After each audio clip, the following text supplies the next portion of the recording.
আগে আগে আসলাম যাতে সামনে সিট গুলো পাই, একেবারে ভালো করে আরতিটা দেখতে পারবো। এই পাড়টাতে আরতিটা হবে, আর আমরা এই পারে বসে দেখবো। প্রত্যেকটা জায়গা ভর্তি হয়ে গেছে এই পারে, এতটুকু জায়গা নেই। পুরো একদম পর্দাটা ওপেন করা রয়েছে। এই সিটটাই হচ্ছে আমার। অবভিয়াসলি আমি পুরো পর্দা খুলে দিয়ে পুরো দেখতে দেখতে আসছিলাম।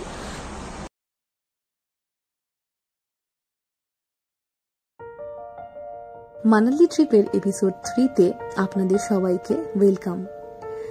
হরিদ্বার পৌঁছে পরের দিন সকালে তাড়াতাড়ি উঠে গঙ্গা স্নান এবং গঙ্গা পুজো করে আমরা সবাই বেরিয়ে পড়েছিলাম ঋষিকেশের উদ্দেশ্যে। তো আমরা এখন বেরিয়ে পড়েছি সবাই মিলে।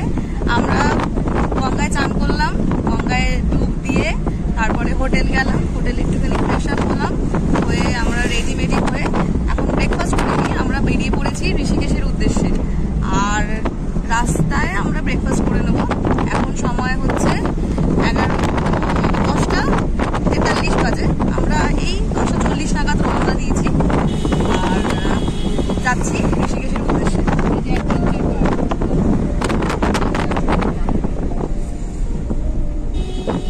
আগের দিন রাতে হরিদ্বারে হোটেলে পৌঁছে আমরা সেখান থেকে এই গাড়িটা বুক করে নিয়েছিলাম। এটার প্রাইস নিয়েছিল 2600 টাকা, আর এসি চালালে 1000 টাকা এক্সট্রা। এটা ছিল 7 সিটার একটা গাড়ি, যেটা আমাদের হরিদ্বার থেকে ঋষিকেশ আর ঋষিকেশ থেকে হরিদ্বার নিয়ে এসেছিল।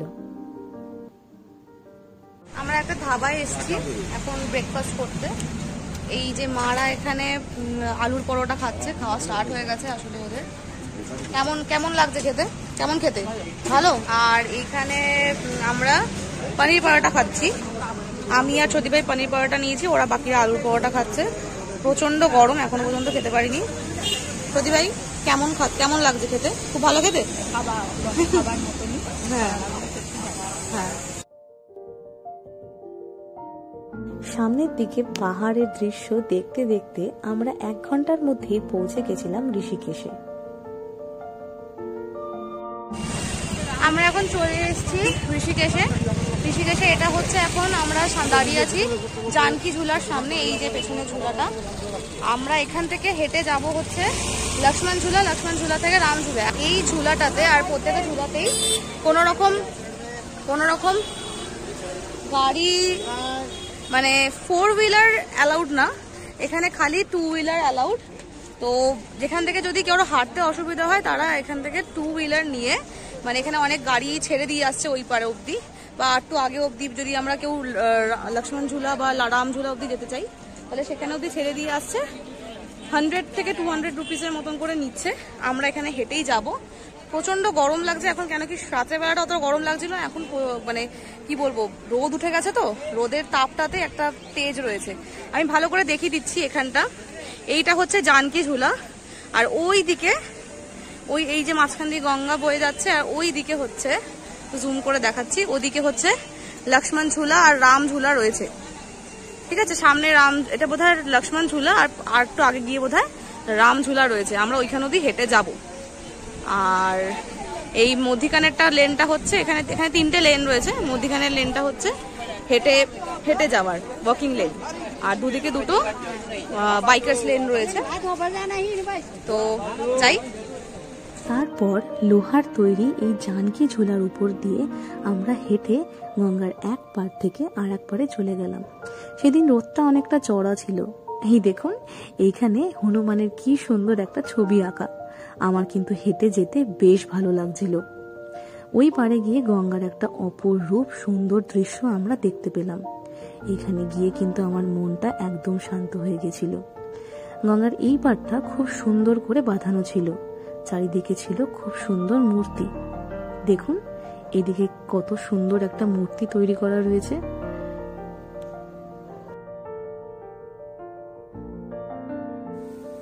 ঘুরতে এসে একটুখানি শপিং না করলে হয় বলুন? শপিং করতে করতে হাঁপিয়ে গিয়ে আমরা খেয়ে নিয়েছিলাম লেবুর শরবত। তারপরে আমরা চলে এসেছিলাম এই দোকানটায়। এটা হলো চটিয়ালা মানে কিন্তু বড় টিকিওয়ালা লোক। এই দেখুন, এটা হলো ওদের ম্যাসকট। এরকম ভাবে ওরা সেজে বসে থাকে।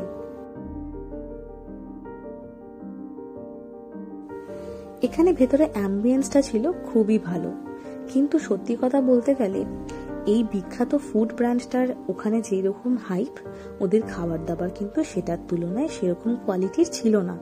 ছোটবেলায় যখন গেছিলাম তখন অনেক ভালো খেয়েছিলাম, ওদের খাবার দাবারের কোয়ালিটি আগের থেকে একটুখানি ডিটোরিয়েট করে গেছে। আমি কিন্তু প্রায় 12 থেকে 13 বছর আগে হরিদ্বার এর আগে গেছিলাম। ওখানে গিয়ে আমরা অর্ডার করে নিয়েছিলাম 2টো থালি, পাঞ্জাবি আর বাঙালি। পাঞ্জাবি থালিতে ছিল রুটি আর তার সাথে ছিল ডাল মাখানি, কারি আর পনিরের একটা আইটেম, মিক্স ভেজ, সালাড। আর বাঙালি থালিতেও এগুলোই ছিল, তার সাথে আলু ভাজা ছিল আর রুটির বদলে ছিল ভাত। খাবারের খুব একটা তারিফ আমি করব না, তার থেকে আমরা আগের দিন রাত্রিবেলা যেখানে খেয়েছিলাম, যেই ধাবাটায় খেয়েছিলাম, সেটারও নাম অ্যাপারেন্টলি চটিয়ালাই ছিল। সেখানে খাবার দাবার কিন্তু অনেক বেশি ভালো ছিল। তারপর খাওয়া দাওয়া সেরে আমরা চলে গেছিলাম গঙ্গার পাড়ে। সেই দিন কিন্তু সেখানে প্রচন্ড হাওয়া দিচ্ছিল। আর এই দিকে দেখুন, এই যে এই ঝুলাটা, এইটা হলো রাম ঝুলা। ঋষিকেশের এই জায়গাটা কিন্তু বিখ্যাত রিভার রাফটিং এর জন্য। দাঁড়ান, আমি আপনাদেরকে একটু ঘুরিয়ে দেখাচ্ছি। এই দেখুন, এইটা হলো সেই বিখ্যাত রামঝুলা। এখানে সেদিন স্রোত বেশি ছিল না, কিন্তু তবুও কিছু কিছু লোক রাফটিং করছিল।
চলে যাচ্ছে,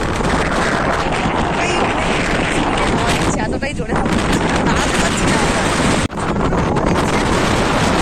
আর উপর দিয়ে চলে যাচ্ছি, লাগছে, মানে এতটাই জোরে হাওয়া দিচ্ছে যে একজনের কানের দুল খুলে আমার গেছে, এতটাই জোরে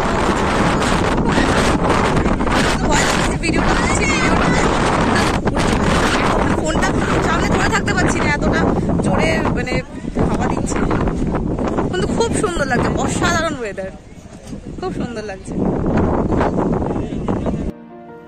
তারপর আমাদের গাড়ি আমাদেরকে হরিদ্বারে হোটেলের সামনে নামিয়ে দিয়ে চলে গেছিল।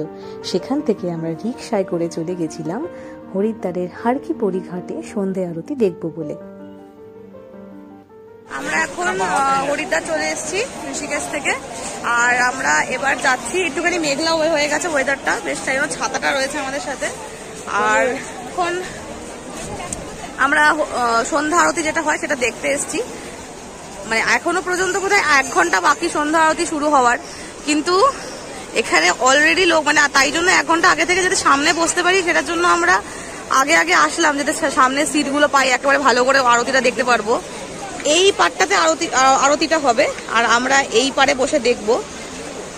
প্রত্যেকটা জায়গা ভর্তি হয়ে গেছে, এই পাড়ে এতটুকু জায়গা নেই এখন, তাই জন্য হেঁটে যাচ্ছি, দেখা যাক পাওয়া যায় নাকি। ঘাটের সামনের দিকে বসার জায়গা না পেলেও আমরা পেছনের দিকে বসার জায়গা পেয়েছিলাম, কিন্তু ওখানে গিয়ে জানতে পারলাম সন্ধ্যে 7টার সময় সন্ধে আরতি শুরুই হবে। আমাদের তো অতক্ষণ বসার সময় ছিল না, কেন কি রাত্রি 9টায় আমাদের বাস ছিল। ব্যাস, তার উপরে বৃষ্টি শুরু। আমরা চলে আসলাম সন্ধে আরতি না দেখেই হোটেলে। আমরা এখন দাঁড়িয়ে আছি গুলাব রেস্টুরেন্ট বলে একটা রেস্টুরেন্টের সামনে, যেটা হচ্ছে আসলে হরিদ্বারের থেকে যেই প্রাইভেট বাসগুলো ছাড়ে সেই বাসগুলোর বাস স্টপ। মানে এখানে ওরকম কোনো পার্টিকুলারলি বাস স্টপ বলে কিছু নেই, তো এখানে এই গুলাব রেস্টুরেন্ট আমি দেখাচ্ছি, এই যে এখানে দেখাচ্ছি গুলাব রেস্টুরেন্ট বলে একটা রেস্টুরেন্ট রয়েছে। এইখানেই অনেক বাস আছে, যেমন এই বাসটা, এটা হচ্ছে মথুরা বৃন্দাবনের বাস, এটা অন্য ট্রাভেলার্সের। আর আমাদের বাস যেটা আছে এটা আমাদের নেক্সট ডেস্টিনেশন, সেটার বাসটা এখানে আসবে। আমাদের বাসটা ছিল কোহলি ট্যুরস অ্যান্ড ট্রাভেলসের, যেই বাসটা ছেড়েছিল দেরাদুন থেকে। হরিদ্বারে এটা আমাদের পিক আপ পয়েন্ট ছিল। রাত্রি 9টায় আমাদের পিক আপ টাইম ছিল। আমাদের বাসটা এখানে আধা ঘন্টার জন্য দাঁড় করানো হয়েছে। এটা একটা ধাবার সামনে এসে দাঁড়িয়েছে। এইখানে একটা ধাবা আছে, ধাবাটার সামনে দাঁড়িয়েছে। ধাবাটার নাম হচ্ছে জৈন পবিত্র ধাবা সামথিং কিছু একটা। তো এই আধা ঘন্টায় আমি বাসটা সম্বন্ধে কিছু ইনফরমেশন দিয়ে দিই। আমার গলাটা একদম ভেঙে গেছে, কেন কি বৃষ্টির জল মাথায় পড়েছে, এক ঠান্ডা ঠান্ডা জল খাচ্ছি, আর অবভিয়াসলি অনেক টায়ার্ড। আমাদের বাসটা হচ্ছে কোহলি ট্যুরস অ্যান্ড ট্রাভেলসের। এটা ছেড়েছে দেরাদুন থেকে বাসটা। আমাদের যেহেতু হরিদ্বারে পিক আপ ছিল, হরিদ্বারে কোনো রকম বাস স্টপ ছিল না, তাই ওটা গুলাব রেস্টুরেন্ট বলে একটা পিক আপ স্পট থেকে ওরা আমাদেরকে পিক আপ করেছে। আর দেরাদুন থেকে মানালি যাচ্ছে বাসটা। দেরাদুনে কখন ছেড়েছে সেই ইনফরমেশনটা আমি জানি না, বাট এটা মানালিতে গিয়ে পৌঁছাবে সকাল 7:30টার সময়। আর আমাদের সিট হচ্ছে, আমি সিটটা দেখিয়ে দিই একদম। এই ফার্স্ট সিট হচ্ছে এইখানে, এটা হচ্ছে ড্রাইভারের সিট, এইটা ফার্স্ট সিট। এই সিটটা হচ্ছে আমার সামনে আমার পিসি আর দুজন বসেছে। আর তারপরের সিটটা যেটা পুরো একদম পর্দাটা ওপেন করা রয়েছে, এই সিটটাই হচ্ছে আমার। অবভিয়াসলি আমি পুরো পর্দা খুলে দিয়ে পুরো দেখতে দেখতে আসছিলাম। বাসটা ভালোই চালাচ্ছে। বাসের ভেতরে গিয়ে বাসের সমস্ত ইনফরমেশনগুলো দিচ্ছি। বাসের প্রাইসটা কত নিয়েছে, টিকিটের প্রাইস, সব কিছু আমি জানাবো। আমি এই বাসের টিকিট কেটেছিলাম MMT থেকে। তোমরা চাইলে রেড বাস থেকেও কাটতে পারো। আর পার টিকিটের আমার প্রাইস পড়েছিল ওই মোটামুটি 1400 মতন। আর একটা টিপস দেবো, বাসের টিকিট কিন্তু ডাইনামিক হয়, তাই তোমরা যারা সস্তায় টিকিট কাটতে যাও তারা কিন্তু ট্রিপের 2 থেকে 3 দিন আগেই টিকিটটা কেটো। কারণ বাসের টিকিট কিন্তু শেষের দিকে সব থেকে সস্তায় পাওয়া যায়। যেমন এই বাসের টিকিটের প্রাইস 700 টাকা অবধিও কিন্তু নেমে গেছিল। আর এই বাসের সিটগুলো ছিল খুবই কমফোর্টেবল, রিক্লাইনার সিট ছিল। আমি তো পায়ের উপরে পা তুলে সারা রাত ঘুমিয়ে সুন্দর করে মানালি পৌঁছেছি। আর মানালিতে গিয়ে আমি কি করলাম সেসব জানতে হলে আমার পরের ব্লগগুলো কিন্তু অবশ্যই দেখতে হবে। তাই আমার ইউটিউব চ্যানেলটাকে সাবস্ক্রাইব করে নিও, আমাকে ইনস্টাগ্রামেও ফলো করতে ভুলো না। এই ট্রিপের প্রত্যেকটা এপিসোড রয়েছে মানালি ট্রিপ নামক প্লে লিস্টে। এটা চণ্ডীগড় ছিল। চণ্ডীগড়ে তখন আমরা পৌঁছে গেছিলাম। ওখানে ওই ধাবাটাতে আমরা অর্ডার করে নিয়েছিলাম তন্দুরি রুটি আর ডাল মাখানি। ব্যাস খাওয়া দাওয়া কমপ্লিট করে এরমভাবে শুয়ে শুয়ে পায়ের উপরে পা তুলে আমি পৌঁছে গেলাম মানালি। মানালিতে গিয়ে তারপর আমি কি করলাম সেসব দেখার জন্য চোখ রাখতে হবে আমার এই ইউটিউব চ্যানেলে। প্রত্যেক শুক্রবার আমি এখানে ব্লগগুলো আপলোড করছি। So stay tuned.